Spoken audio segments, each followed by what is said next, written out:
My name is Ayat Najafi. I'm an Iranian filmmaker based in Berlin, Germany. I presented the film Football Undercover in the year 2008 in Berlinale, and I won 2 Teddy Awards, the Best Documentary and the Audience Award. And the movie is about the first football game happened in Iran since the revolution 1979, in which a football team from Berlin played against the Iranian national football team. And so now the most important things, happy birthday, Teddy. I'm very happy that you exist, and I hope one day we don't have any homophobic society in the world. Hello, this is Teddy TV, and we're doing now an interview about the movie Football Undercover with Ayat Najafi. And thank you very much for doing the interview with us. How are you doing? I'm very fine. I'm very happy to be with you. Very good. Well, first of all, the question, how did you come up with the topic about, well, shooting a movie about an Iranian female football team? Yes, some years, let's say 4 years before we presented the film, I discovered a female football player in Tehran. And I was very fascinated about the story because, I didn't know that there are women playing football in Iran. And then when she told me about her problem, actually first I made a short film about her. And this short movie was shown in Berlinale in Shoot Goal Shoot Movies in the year 2005. And so when I talked to this woman and she told me about the difficulties she has, I really wanted to make a documentary about her. But the problem was I had no idea what does documentary mean, so I never made a documentary before. And so I wrote sort of a treatment about her, and I participated in Talent Campus in Duck Station, which was amazing. I learned how to, develop an idea of a documentary, and it was very helpful for me. But in the meanwhile, something very important happened. I met Marlena Assmann. She's from Berlin, and she's both filmmaker and a football player. And she presented in the same competition, Shoot Goal Shoot Movies, short film about her football team in Kreuzberg in Berlin. So the idea was, when Marlena and I watched the others' movies, and we both really liked the others' films, and we thought we have to let these two worlds meet each other, So we came to the idea of a dialogue with football between the women of Berlin and women of Tehran. And the whole idea of Football Undercover came, that we have a football team in Kreuzberg, Berlin, a cultural, multinational team, amateur team, and the Iranian national team, which are not able to play because of their condition. So the journey from Berlin to Tehran and this meeting of the footballers from two cities was the basic idea. Well, you said in the beginning that you didn't know that there were actually female football players in Iran. Can you tell us a bit about the situation for women and maybe also the situation for women who want to play football in Iran? Yeah, I have to say, we are in a year that the Iranian female football player became the Asian champion, not in football, but in futsal, inside when you football in the Halle, you say in German, and they played in the World Cup for the first time. So it's quite a development.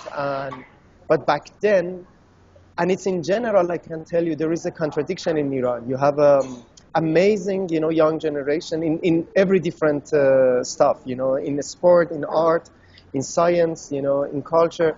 They're really fighting and they're really finding their voices and so on. But again, you have a strong resistance from the conservative fundamental part of the society against any kind of development, for them.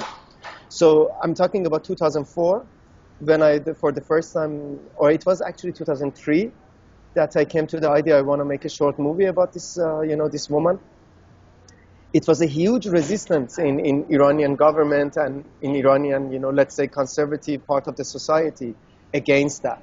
And that's why we had this, we had some women who playing football, but we also had this huge ignorance coming from the politicians, toward the football players. And back then I thought it's a metaphoric, story that we can. It's not only about football; it's about everything. Like the people who are, fighting for their passion, fighting for their dreams, and you have a government who doesn't want that, there is a government who wants everyone look like the way they want us to look like. And in this case, I, as a man, sharing the same problem, you know. So, and that was my point. I could tell my own story behind these girls. Well, you already said that the situation changed since 2008 when the movie screened for the first time in the festival. Can you point out some changes? What exactly happened? I mean, the changes is that now we officially have a female football in Iran. We have a league for that, you know. The Iranian national team plays in a qualification, games for Olympic, for World Cup. I mean, they are still very weak because, I mean, football is an expensive sport nowadays. And you need lots of, material or facilities which they don't have. But in the futsal, like inside the hall, when they play in a closed doors, as I said, they already become the Asian champion this year, and we are all proud of them. And the Iranian national TV finally showed their picture. And I remember, like in 2006, when I was talking about my movie to the Iranian government, they said there is no way that you can show this movie because we don't want to have any picture of the female football. And we also remember the problem of the movie Offside, which was even, it wasn't about some girl who play football, it was about some women who want to watch a football game, you know, and you could see it was already a huge taboo even watching a football. And now you have this, and again I have to mention, it doesn't mean that the problem is solved. It doesn't mean that the fundamental groups or the fanatic religious people are okay with that. No, there is a still resistance and there is a still fight going on. But they could find some achievement, and I'm very happy that Football Undercover is part of this, process of giving these women the voice and power. Mm. Well, you said that you were talking with the government about your movie, the movie that at that point you were about to shoot. Well, how can you describe the general situation for movie makers, for filmmakers in Iran? Because you were talking about the ignorance from the politicians towards football. How is it with the ignorance towards filmmaking, towards art, towards topics also that might tackle things that they don't want to be tackled? I mean, as I said, the female football can be a good metaphor to understanding the situation. So, of course, you have a huge film business in Iran, right? It's one of the biggest in the world. I think it's the second biggest in the entire Asia. And I think you have like around 100 feature films per year in Iran. So it means there is a business going on. But if you want to touch the issues which are sensitive for the government, if you want to, break some taboos, then of course you have difficulties. We have filmmakers who are banned of filmmaking. Some years ago, like after the Green Movement in 2009, we had some documentary filmmakers inside the prison, which was a very, very tragic fact. And we all remember, like back then, we were all fighting for the right of our colleagues who were inside prison in Iran. And so right now, again, the situation looks a bit better. So at least I don't know anything. No, actually, it's not right. There is actually a Kurdish Iranian filmmaker inside prison right now that we are talking. And the reason that he's inside prison is for a documentary he made. So the situation is still tough for the independent voices, or the voices who doesn't want to deal with the government. So this situation was always tough and is still tough. Excuse me. No problem. But again, you have a huge number of movies coming every year out of Iran that in a way or another they're dealing with the taboos, with the difficulties, with censorship, with all the issues that we address in our movies. Mm. Probably most prominently the movie that won this year in the Berlinale, Taxi by Jafar Panahi. Exactly. But something as you were saying that you wanted to give voice to the people and to actually have them speak on screen. So I was wondering, you were talking about the situation, how it changed and everything. How would you place your movie now, looking back at how the situation changed, how filmmaking maybe changed? What was the role that your movie took in this? I think what has changed is, I think we as the younger generation of the filmmakers in Iran become more and more aware of the problems, and we are finding the better ways to deal with the problem. It's always a way to get inside Iran and to shoot, and to touch the taboo topics. And I think we are now more encouraged as let's say, as a generation in general. And I think probably internet, satellite, all these things and all these developments in the world made us more aware of the world outside also.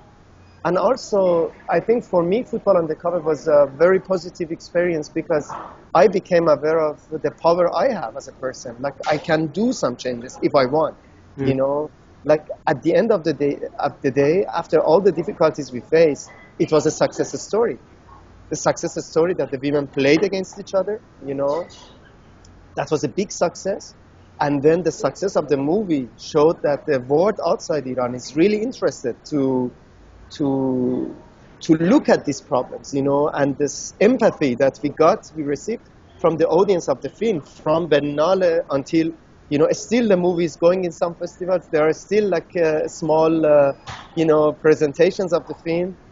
And the last one, we showed the film in Berlin in a refugee camp for the children coming from Afghanistan and Syria. And you could see that, especially the Afghani children who are mostly coming from Tehran or Iran, you could see that they understand the story. And after the screening, they shared with me their own, experiences in Tehran and in Iran. It was beautiful. And the fact that the movie is still working, made me proud, made me really, really proud that we fought for something which worth it. It was worth it, definitely. Yeah. But was the movie also screened in Iran? Not officially. Not officially. No, but the Iranian public knows the film because BBC Persian, which is very popular inside Iran, showed the film already 3 or 4 times. So there is a sort of an awareness about the movie in Iran. And was there any recognition that the movie won the Teddy Award in Iran?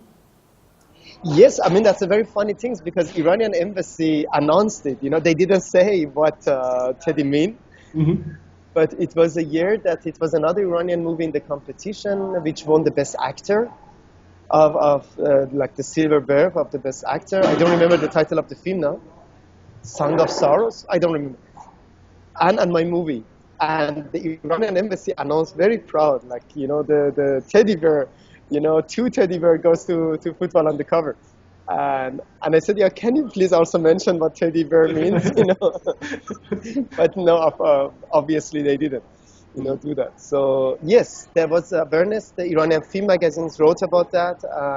But of course, no one mentions what does teddy mean. Okay, but I guess that the people dealing with queer films, they knew what it meant. Yes, definitely. And that's exactly, like, I remember it was a big discussion when Teddy invited us. It was a big discussion in the film, should we go for it or not? And the reason was they thought it's going to be dangerous for the people inside Iran. Yeah. And I said, hey, if we really want to fight with something, we have to go for it. Why should we hide it, So, and the movie doesn't have anything queer in, let's say, in a surface. If you look at it deeper, you find this, quality in the film. It's a secret of the film, actually, let's say. And I said, hey, no one is in danger because no one is talking about that officially, And if we are really want to fight against the homophobia, we shouldn't say, no, it's dangerous. No, we have to go for it. And we were very lucky that the movie won that, and recognized by the audience and also by the jury both. And it was, I have to say, that was actually the beginning of the journey of Football Undercover in many festivals, So the Teddy Award gave sort of international recognition that the movie is working, And so that was basically essential for the film, essential for myself. And I think, and in general, for me, Teddy Award is like, hey, what do we hide? If we want to fight against something, we have to be loud and we have to, put the fears away. I'm sure 30 years ago, it was also a taboo in Berlin, right? So I wasn't there, but, I can imagine it wasn't as easy as it now, Mm-hmm. So we have to be clear. Do we want to fight against, something, or we want to be careful, There are two issues here. Mm. And that's why I'm very proud of the Teddy Award. And so I guess you would also say that the Teddy Award did have an impact on the movie and its success. Definitely, definitely. I would say without Teddy Award, the movie wouldn't have this international career that it made. Definitely not. It's okay if you don't want or cannot talk about it, but was it dangerous after all for people who were participating in the movie? Nothing. I mean, nothing happened. Nothing for the protagonist, nothing for... I mean, it's, you know, nothing is too much, but nothing serious, let's say. So no one is really getting called from the film, you know, from the film team, from the protagonist. And it's been like, how many years it is? Like 7, 8 years. So I don't think that someone's going to go after one of my, you know, girls. Well, that's good. That's good news.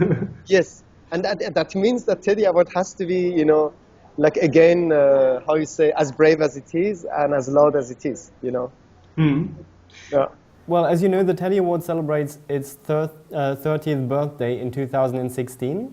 So if you now look at the history of the Teddy Award, or the history that you had with the Teddy Award, what is something you would want to share with the Teddy Award? What do you want to wish for the Teddy Award for the next years to come? I mean, first of all, I have to say I'm proud that I'm part of the family, and I'm very, very happy that I think Teddy Award is a gift then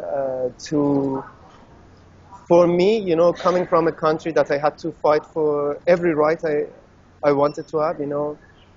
I think we need voices like Teddy, you know, in different you know, directions, not only for the right of the homosexuals, you know, for the women right, for the human right in general, you know. At the end of the day, we are really in minority. When we look at the world surrounding us, the people who are fighting for freedom, the people who are fighting for the dream, you know, to be who they are, we are in the minority. And if we don't support each other, you know, if we don't come and stand behind each other, we cannot gain anything. You know, we are going to lose in this mad world surrounding us. And that's one of the important things of Teddy for me. As I said, it's very clear, it's a queer film award. But in the case of Football Undercover, it was a freedom award. You know, it was it's more than, you know, fighting for the right of the, you know, LGBT people. It's for me to fight for the right of everyone who doesn't have a voice. And that's the reason I'm very, very proud that they chose Football Undercover. Even they programmed it, and then the 2 awards, which made me part of the family, and I can be, I mean, nothing more than proud, you know. I'm just very, very proud and very happy that Teddy exists.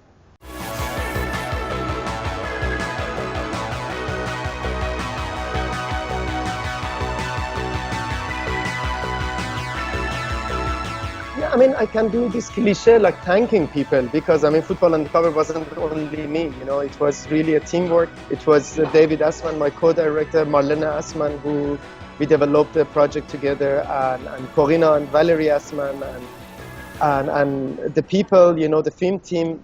We made Football Undercover with the empty hand, you know, and later on we were lucky that we could win Flying Moon Film Production in Berlin, and with Flying Moon we had Arte, Arbebe, you know, Medium Board. So finally we managed to finish the film. But when we started, it was only, you know, a group of young, naive, you know, people from Berlin and Tehran, that they were believed in that project, and they believe that they can make a, you know, important movie. And I think I'm talking, you know, on behalf of the entire team today. And I remember when we won the prize, we were all entirely very, very proud.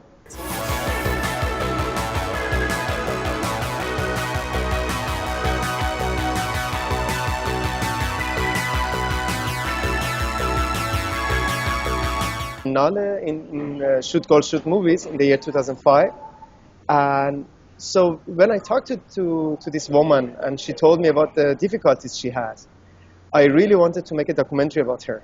But the problem was I had no idea what does documentary mean, you know, so I never made a documentary before. And So I wrote an sort of a treatment about her, and I participated in Talent Campus in Duck Station, which was amazing. I learned how to, develop an idea of a documentary, and it was very helpful for me. But in the meanwhile, something very important happened. I met Marlena Assmann. She's from Berlin, and she's both filmmaker and a football player. And she presented in the same competition, Shoot Goal Shoot Movies, short film about her football team in Kreuzberg in Berlin. So the idea was, when Marlena and I watched the others' movies, and we both really liked the others' films, and we thought we have to let these two worlds meet each other, So we came to the idea of a dialogue with football between the women of Berlin and women of Tehran. And the whole idea of football undercover. Well, first of all, the question, how did you come up with the topic about, shooting a movie about an Iranian female football team? Yes, some years, let's say 4 years before we presented the film, I discovered a female football player in Tehran. And I was very fascinated about the story because, I didn't know that there are women playing football in Iran. And then when she told me about her problem, actually first I made a short film about her. And this short movie was shown in Berlin.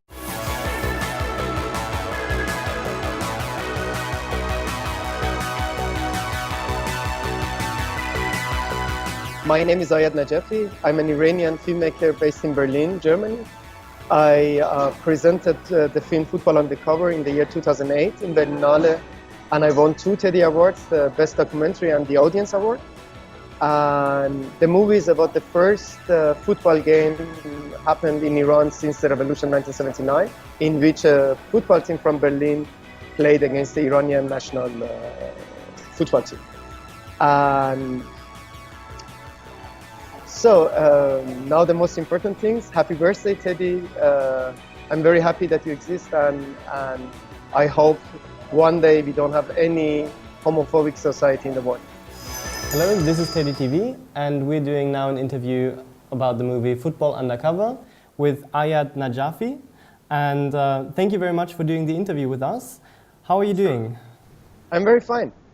I'm very happy to be with you. Very good.